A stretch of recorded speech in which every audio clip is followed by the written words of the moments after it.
Hey everyone, welcome to Trends Atelier. Last video la வந்து இந்த sleeve part மட்டும் எப்படி போட்டேன் அப்படின்றத வந்து full video upload பண்றேன்னு சொல்லியிருந்தேன் இல்லையா. ஸோ அந்த வீடியோ தான் இது. எப்பயுமே நீங்கள் ப்ளவுஸ் வந்து கீழேருந்து நீங்கள் ஒர்க் ஸ்டார்ட் பண்ணுறீங்க அப்படின்னா கீழே ஜரி லைன் கொடுத்துட்டு அப்புறம் ஸ்டார்ட் பண்ணுவீங்க. பட் நம்ம வந்து இந்த டிசைன் வந்து மேலேருந்து போட போகிறனால ஒரு சைட் ஆஃப் பார்ட் மட்டும் ஓகே ஃபுல் ஸ்லீவ் இருக்கும். ஸ்லீவில் வந்து front part and back part இருக்கும். டெய்லர்ஸ் இருந்தால் அவங்களுக்கு தெரியும். பட் நமக்கு வந்து ஆரி ஒர்க் மட்டும் பண்ணுறீங்க அப்படிங்கும்போது என்ன பண்ணணுன்னா அவங்ககிட்ட சொல்லி மார்க் பண்ணிக்கோங்க. அப்படி இல்லைன்னா என்ன பண்ணணுன்னா சென்டர் பார்ட்லேருந்து ஒரு சைடு மட்டும் கொஞ்சம் நான் அந்த ஹாஃப் இன்ச்சுக்கு வந்து கால் இன்ச்சுக்கு மட்டும் அந்த லைன் வந்து நீங்கள் போட்டுக்கலாம். இப்போ இந்த டிசைன் பார்த்தீங்கன்னா நான் இந்த மாதிரி டிசைன் போட்டிருப்பேன். டிசைன் வந்து நான் ஓனாக க்ரியேட் பண்ணது தான். ஆல்ரெடி நான் உங்களுக்கு அந்த வீடியோலேயே சொல்லியிருப்பேன். ஸோ சாரீ வந்து நான் காட்டுறேன் பாருங்கள், அப்போ உங்களுக்கு தெரியும். இதில் மெயினாக வந்து அந்த மாங்காய் டிசைன் இருந்துச்சு. ஸோ அதை வந்து நான் ஃப்ரண்ட்டாக வச்சுக்கிட்டு சென்டரில் வச்சுட்டு அந்த லீஃபும் அண்ட் தென் மற்ற டிசைன்ஸ் எல்லாமே வந்து அந்த சர்க்கிளாக ஒரு ஃப்ளவர் இருக்கும் இல்லையா, சன்ஃப்ளவர் மாதிரி வரும் இல்லையா, ஸோ அந்த டிசைனையும் போட்டிருக்கேன். நான் இப்போ ட்ரேஸ் பண்ணிட்டு இந்த ட்ரேசிங் பேப்பரில் பார்த்தீங்கன்னா கீழே, அதாவது ஸ்லீவு கீழேயும் கைக்கிட்டையும் இந்த மாதிரி ஒரு டிசைன் இருக்கும். பட் கஸ்டமர் வந்து இந்த டிசைன் வேணாம் அப்படின்னு சொல்லிட்டாங்க. அந்த மேலே இருக்கிற போர்ஷன் மட்டும் இருந்தால் போதும் அப்படின்னு சொன்னனால நான் இதை வந்து அவாய்ட் பண்ணிட்டேன். இந்த டிசைனை வந்து நான் நெக் டிசைனாக கொடுத்துட்டேன். நீங்கள் ஆல்ரெடி பார்த்துருப்பீங்க இல்லையா. ஸோ அந்த வீடியோ பார்க்கல அப்படின்னா பார்த்துட்டு வந்துடுங்க. அதில் வந்து உங்களுக்கு நெக் டிசைனும் அண்ட் ஸ்லீவ் டிசைன் ரெண்டுமே நான் உங்களுக்கு காமிச்சிருப்பேன். ஓகே, இப்போ வந்து இது நம்ம இந்த ட்ரேசிங் ஷீட்டில் இருந்து நம்ம கிளாத்துக்கு ட்ரேஸ் பண்ணணும். அதுக்கு வந்து நம்ம என்ன பண்ணலாம் அப்படின்னா ஃபர்ஸ்ட்டு இதோட கீழே நம்ம கிளாத் இருக்கு இல்லையா, அதோட சென்டர் பார்ட் வந்து நமக்கு இந்த பாருங்கள், இப்போ ஜூம் பண்ணி காமிக்கிறேன். ட்ரேசிங் ஷீட்டுக்கு மேலேயே நமக்கு வந்து தெரியும். இந்த வீடியோவில் உங்களுக்கு அவ்வளோவா தெரியலைனாலும் நீங்கள் டேரெக்டாக நீங்கள் கிளாத்தில் பண்ணும்போது உங்களுக்கு நல்லாவே தெரியும். ஸோ இங்கே பாருங்கள், நான் இந்த மாதிரி ப்ளேஸ் பண்ணிவிட்டு அந்த இம்ப்ரெஷன் தெரியும் இல்லையா கீழே இருந்து மேலே, ஸோ அதை வந்து வச்சுட்டு இது வந்து கார்பன் ஷீட்டு. நான் கார்பன் ஷீட் வச்சு தான் வந்து நான் இன்றைக்கி ட்ரேஸ் பண்ண போகிறேன். ட்ரேசிங் பவுடரோ எதுவுமோ நம்ம யூஸ் பண்ண போகிறதில்ல. ஆல்ரெடி நான் ஒரு டிசைன் போட்டிருந்தேன் இந்த கார்பன் ஷீட்டில். ஸோ அந்த டிசைனோட மார்க் தான் இங்கே தெரியுது. ஓகே, ஸோ இது ஒன்றும் பிரச்சனை இல்லை, அங்கே மட்டும்தானே இருக்குது. ஸோ அதுக்கு மேலே நீங்கள் டிசைன் போடும்போது மட்டும் அங்கே ட்ரேஸ் விழுகாமல் இருக்கலாம் மேபி. பட் நீங்கள் யூஸ் பண்ணலாம், ஏன்னா மற்ற இடம்லாம் நமக்கு ஃப்ரீயாக தானே இருக்குது. ஸோ அதனால் இந்த இடத்துல போடுற மட்டும் உங்களுக்கு தெரியாமல் இருக்கலாம், பட் அட்ஜஸ்ட் பண்ணிக்கலாம். ஓகே, அது எப்படி நம்ம அட்ஜஸ்ட் பண்ணுறது அப்படின்றதையும் வந்து நான் இந்த வீடியோவோட சொல்கிறேன். இந்த மாதிரி கார்பன் ஷீட் வச்சு அதுக்கு மேலே ட்ரேசிங் ஷீட் வச்சிங்க அப்படின்னா உங்களுக்கு அந்த அவுட்லைன் மார்க், அதாவது ஸ்லீவோட அப்பர் பார்ட் இருக்கு இல்லையா, அந்த ஆர்ம் ஹோல் பார்ட்டு, அது வந்து உங்களுக்கு தெரியாமல் போகலாம். ஸோ அதுக்காக என்ன பண்ணால் ஃபஸ்ட்டு ட்ரேசிங் ஷீட் வச்சு கரெக்டாக அந்த இடத்துல ஒரு இந்த பேர்ல் ஹெடட் பின்னெல்லாம் இருக்கும் இல்லையா, ஸோ அந்த பின்னை வச்சு நீங்கள் செக்யூர் பண்ணிங்க இந்த மாதிரி. ஸோ பண்ணிட்டீங்க அப்படின்னா அந்த ஷீட் வந்து அங்கே இங்கேன்னு உங்களுக்கு மூவ் ஆகாமல் இருக்கும். ஓகே, கரெக்டாக அந்த சென்டர் பார்ட்டில் வந்து ஃபர்ஸ்ட்டு மார்க் பண்ணி வச்சுக்கோங்க. மார்க் பண்ணிட்டீங்கன்னா அப்படி இந்த பக்கம் போகாது இந்த பக்கம் போகாது. ஸோ உங்களுக்கு க்ரிப்பாக ஒரு இடத்துல நின்றுக்கும். அதுக்கப்புறமா என்ன பண்ணுங்கன்னா கார்பன் ஷீட்டை வந்து கீழே ஃபிக்ஸ் பண்ணி வச்சுட்டு இந்த சைடு ஃபுல்லாகவே என்ன பண்ணுறீங்கன்னா பின்னை வச்சு செக்யூர் பண்ணிடுங்க, கார்பன் ஷீட்டோடு சேர்த்து. வெறும் ட்ரேசிங் ஷீட் மட்டும் பண்ணக்கூடாது. ஓகே, இப்போ வந்து ட்ரேஸ் பண்ண ஸ்டார்ட் பண்ணலாம். நான் இப்போ ட்ரேஸ் பண்ணும்போது என்ன, உங்களுக்கு கீழே வந்து உங்களுக்கு எந்த க்ரிப்புமே இருக்காது இல்லையா, ஒரு கிளாத் மட்டும்தான் இருக்கும். ஸோ அப்படி அந்த சர்ஃபேஸில் பண்ணும்போது உங்களுக்கு பேப்பர்லாம் கிழிஞ்சு போகும், ட்ரேசிங் சரியாக வராது. நான் இப்போ என்ன எடுத்திருக்கேன்னு பார்த்தீங்கன்னா அதுக்கு இந்த மாதிரி ஒரு மொபைல் கேஸ் தான், என்னோடய மொபைல் கேஸ் தான். வீடியோ ஷூட் பண்ணும்போது நான் கழட்டி வச்சுருந்தேன். ஸோ அதனால் பக்கத்தில் அதே இருந்தது. ஸோ எடுத்துக்கிட்டேன். உங்களுக்கு ஃப்ளாட் சர்ஃபேஸில் எது இருந்தாலுமே நீங்கள் அது கீழே வச்சுக்கிட்டு இந்த மாதிரி, அதாவது ட்ரேசிங் பண்ண போகிற இடத்துக்கு கீழே வச்சிட்டிங்க அப்படின்னா நீங்கள் போடும்போது உங்களுக்கு நல்ல ஒரு க்ரிப் கிடைக்கும். நீங்கள் ஈஸியாக வந்து ட்ரா பண்ணிக்கலாம். ஓகே, நான் இப்போ வந்து ட்ரேசிங் ஸ்டார்ட் பண்ணிட்டேன். ஸோ இங்கே பாருங்கள், இந்த மாதிரி ஃபுல்லாகவே வந்து நீங்கள் ட்ரேஸ் பண்ணி எடுத்துக்கலாம். நல்லா கொஞ்சம் அழுத்தி பண்ணணும். ஓகே, நீங்கள் மேலால் எப்பயுமே இந்த பென்சில் வச்சு சும்மா நார்மலாக நோட்டில் ட்ரா பண்ணுவோம்ல, ஸோ அந்த மாதிரி பண்ணாமல் ட்ரேசிங் பண்ணும்போது நல்லா அழுத்தி பண்ணுங்கள். அப்பப்போ வந்து இந்த மாதிரி கீழே எடுத்து பார்த்துக்கோங்க. நான் பார்த்துட்டேன், கேமராவில் தெரில, கீழே குனிஞ்சு பார்த்தேன்.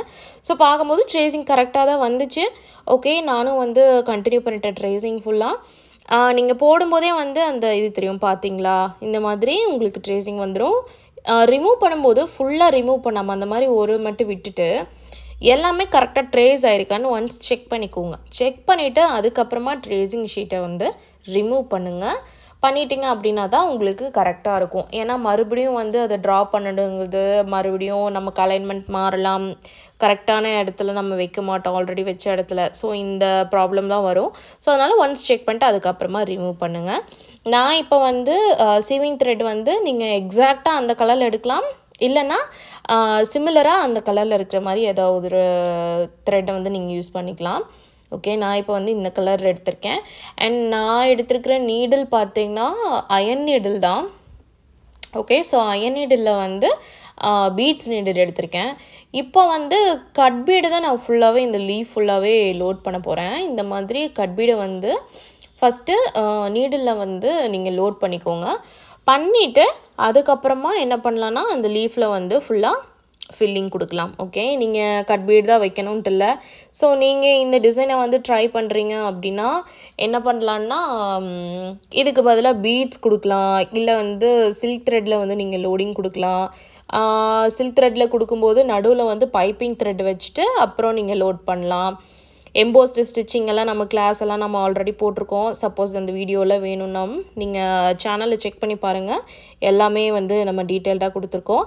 இப்போ பாருங்கள், அந்த பார்டர் லைனுக்கு ஏற்ற மாதிரி நம்ம வந்து என்ன பண்ணுறோம், பீட்ஸை வந்து லோட் பண்ணுறோம். இதில் வந்து கணக்கு கிடையாது, நீங்கள் வந்து 2 பீடு தான் வைக்கணும் 3 பீடு தான் வைக்கணும் அப்படின்ட்டு. அண்ட் நான் ஆல்ரெடி எப்பயும் சொல்கிற மாதிரி 2 பீடு மட்டும் வைக்காதீங்க, 2 பீடு மட்டும் வைங்க, 1 பீடு மட்டும் வச்சு லோட் பண்ணுங்கள் அப்படின்லாம் சொல்லியிருக்கேன் இல்லையா. அதுக்கான ஒரு எக்ஸாம்பிள் பாருங்கள். நான் இப்போ 2 பீடு ஃபஸ்ட்டு ஸ்டிச்சு போட்டுட்டு அப்புறம் மறுபடியும் 2 பீடில் 1 பீடு வச்சா என்ன ஆகுதுன்னு பாருங்களேன். உள்ளே வந்து அந்த 2 பீடு உள்ளே போயிடுது, அதுக்கப்புறமா எனக்கு கண்டினியூ ஆகுது. ஸோ இந்த மாதிரி நம்ம வந்து கட் பீடு வச்சு நம்ம ஒரு இடத்துல ஃபில்லிங் பண்ணுறோம் அப்படின்னா இந்த மெத்தட் ஃபாலோ பண்ணணும் அப்படின்ற அவசியம் இல்லை. என்ன பண்ணனா கண்டினியூஸாக நீங்கள் வந்து ஒரு 5 பீடு வரைக்குமே வந்து நீங்கள் கண்டினியூஸாக நீங்கள் வச்சுக்கலாம். இது கட் பீடு சொல்கிறேன். ஓகே, கட் பீடாக இருக்கட்டும் பீடாக இருக்கட்டும் எல்லாமே தான். நீங்கள் வந்து இந்த மாதிரி ஃபில்லிங் பண்ணுறீங்க அப்படிங்கும்போது நடுவில் வந்து 1 பீடு வச்சு தான் ஸ்டிச் பண்ணணும், 2 பீடு வச்சு தான் ஸ்டிச் பண்ணணும் அப்படின்ற மெத்தடை இங்கே ஃபாலோ பண்ண தேவையில்லை. ஓகே, ஸோ இந்த மாதிரி அந்த லைனுக்கு ஏற்ற மாதிரி நீங்கள் வந்து பீட்ஸை வந்து ஒன்று கம்மி பண்ணிக்கலாம், இல்லை எக்ஸ்ட்ரா வச்சுக்கலாம். ஓகே, அது ஃபஸ்ட் ஸ்டார்ட் பண்ணும்போது பாருங்கள் 2 பீடு வச்சுருக்கேன், அப்புறம் 3 பீடு, அப்புறம் 4 பீடு. இந்த மாதிரி நான் வந்து அந்த சைஸுக்கு ஏற்ற மாதிரி லீஃபோட சைஸுக்கு ஏற்ற மாதிரி பீட்ஸோட கவுண்ட்டுமே எனக்கு கூடவோ குறைவோ செய்யும். ஓகே, ஸோ இந்த மாதிரி வச்சுட்டு கடைசியில் நான் என்ன பண்ணுறேன்னா ஒரு 2 பீடு வச்சு நான் ஸ்டிச் பண்ணி முடிச்சுக்கிறேன். ஸோ எப்பயுமே பிகினர் ஸ்டேஜில் கட் பீட்லாம் வச்சு போடும்போது நிறையா பேர் ஃபேஸ் பண்ணுறது என்னென்னா த்ரெட்டு வந்து கட் ஆகிடுது அப்படின்ற இஷ்யூ தான் நிறையா பேர் சொல்லுவாங்க. அதுக்கு என்ன பண்ணணுன்னா ப்ராக்டிஸ் தான். ஓகே, நீங்கள் ப்ராக்டிஸ் பண்ணிக்கிட்டே இருந்தீங்க அப்படின்னா கண்டிப்பாக உங்களுக்கு போக போக அது எல்லாமே ஈஸியாகிடும். ஓகே, எனக்குமே ஸ்டார்டிங்கில் என்னாச்சு, கட் பீடு வந்து ரொம்ப கஷ்டம், போடவே முடியாது அப்படின்னு நினச்சிட்டு இருந்தேன். இப்போ பாருங்கள், கட் பீடை வச்சு இந்த ஹோல் ஸ்லீவுமே வந்து நான் முடிச்சிருக்கேன். ஸோ அதான் பை ப்ராக்டிஸ்லாம் கண்டிப்பாக நீங்களும் அதை வந்து அச்சீவ் பண்ணிடலாம். ஓகே, இதே மாதிரி தான் வந்து ஃபுல் லீஃபுமே நான் வந்து கொடுக்க போகிறேன். ஃபர்ஸ்ட் நான் எங்கேருந்து ஸ்டார்ட் பண்ணுறேன்னு பாருங்கள். மேலே நான் ஒரு 5 லீவ்ஸ் இருக்கு இல்லையா, ஸோ அந்த 5 லீவ்ஸ் தான் வந்து நான் ஃபஸ்ட்டு ஃபில் பண்ணி எடுத்துக்க போகிறேன். ஸோ வீடியோ பாருங்கள், எல்லாமே ஃபில் பண்ணுவேன்.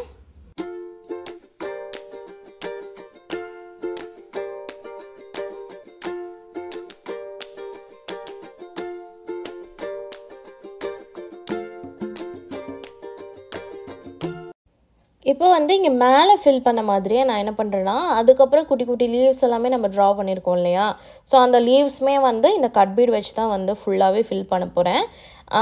இதுக்கு பார்த்திங்கன்னா இந்த ரவுண்ட் சர்க்கிள் அந்த சன்ஃப்ளவர் மாதிரி இருக்கு இல்லையா, அதுக்கு வேறு டிசைனு, நான் அது எப்படின்னு சொல்கிறேன். பட் இதுக்கு வந்து நம்ம ஃபில்லிங் கொடுத்தோம், பட் இங்கே வந்து நான் பார்டர் லைனில் மட்டும் நான் கட் பீட் வந்து வைக்க போகிறேன். இதுக்கு எந்த ஃபில்லிங்குமே நம்ம கொடுக்க போகிறது கிடையாது. ஏன்னா ஃபுல்லாகவே நம்ம ஃபில்லிங்காகவே கொடுத்துட்டு வந்தோம் அப்படின்னா ரொம்ப நம்ம டிசைனுக்கு வந்து இந்த டிசைனுக்கும் இந்த டிசைனுக்கும் வந்து டிஃப்ரென்ஸ் தெரியாமல் போயிடலாம். ஸோ அதனால தான் நான் என்ன பண்ணியிருக்கேன் அப்படின்னா இதோட அவுட்லைனில் மட்டும் நான் இந்த கட் பீட் வச்சு நான் லோட் பண்ணியிருக்கேன். ஓகே.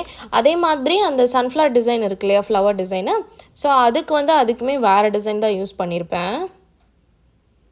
ஏன் அப்படின்னா ஒவ்வொரு டிசைனுமே வந்து நம்ம தனித்தனியாக நம்ம என்ஹான்ஸ் பண்ணி காமிக்கணும். அப்போ தான் இது ஒரு டிசைன் அது ஒரு டிசைன் அப்படின்னு நம்ம செப்பரேட் பண்ணி பார்க்க முடியும்.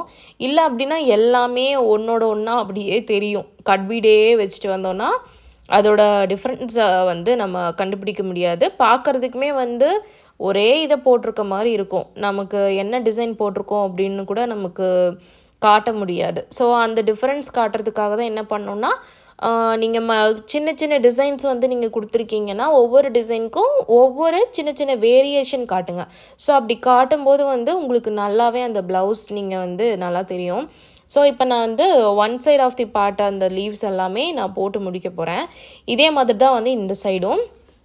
ஸோ மொத்தமாகவே நான் வந்து ஹோலாக நான் லீவ்ஸ் எல்லாமே ஃபில் பண்ணிட்டேன். இப்போ அதுக்கு நடுவில் இந்த கொடி டிசைன்ஸ்லாம் வருது இல்லையா, ஸோ அந்த டிசைனில் நான் என்ன பண்ணுறேன்னா காப்பர் கலர் பீட்ஸ் தான் நான் யூஸ் பண்ணியிருக்கேன் இதில். Okay, copper colour sugar bead. Okay, copper colour sugar பீடை வந்து நான் என்ன பண்ணுறேன்னா அந்த சன்ஃப்ளவரோட அவுட்லைனில் கொடுக்குறேன். ஓகே, நான் இங்கே பார்த்தீங்கன்னா உங்களுக்கு தெரிஞ்சிருக்கும் ஃபில்லிங் எதுவும் பண்ணலை. ஃபில்லிங் பண்ணாமல் சும்மா அவுட்டர் லைன்ஸ் மட்டும் நான் கொடுத்துருக்கேன். உள்ளே நான் என்ன பண்ணலாம் அப்படின்றத நான் உங்களுக்கு சொல்கிறேன். ஸோ இதே மாதிரி ஃபுல்லாகவே நம்ம கண்டினியூ பண்ணிக்கலாம். சென்டரில் வந்து நான் என்ன கொடுத்துருக்கேன்னு பாருங்கள். ஒரு சுகர் பீடு, ஒரு 3mm ஒரு சுகர், அப்புறம் ஒரு ஸ்டோன் மட்டும் உள்ளே ஃபிக்ஸ் பண்ணிவிட்டு சுற்றியும் அதுக்கப்புறம் கேப் இருக்கிற எல்லாத்துலேயுமே வந்து சுகர் பீடு வச்சு ஃபில் பண்ணி முடிச்சிட்டேன். ஓகே, இதுதான் வந்து அந்த மாங்காய் டிசைனில் நான் பண்ணியிருக்கிறது, வேறு ஒன்றும் இல்லை. அடுத்து இந்த சைடு போட்ட மாதிரியே நம்ம வந்து இந்த சைடும் நம்ம ஃபுல்லாக சுகர் பீட் வச்சு ஃபில் பண்ணி முடிச்சுக்கலாம்.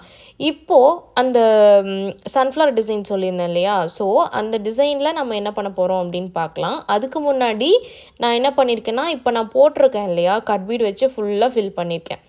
பட் நம்ம அதோடு விட்டுறாமல் அதுக்கு ஒரு அவுட்லைன் நீங்கள் கொடுக்கும்போது இதோட லுக் இன்னுமே வந்து பிரைட்டாக தெரியும். ஸோ அதுக்காக தான் என்ன பண்ணுறேன்னா, ஃபுல்லாகவே நீங்கள் என்னென்ன டிசைன் கொடுத்துருக்காங்க, இந்த கொடி டிசைன்லேருந்து அண்ட் இந்த மாங்காய் டிசைனுக்காக இருக்கட்டும், லீஃபுக்காக இருக்கட்டும், எல்லாத்துக்குமே என்ன பண்ணுறோம், அவுட்டர் லைனு இந்த காப்பர் கலர் ஜரி வச்சு நான் கொடுக்குறேன்.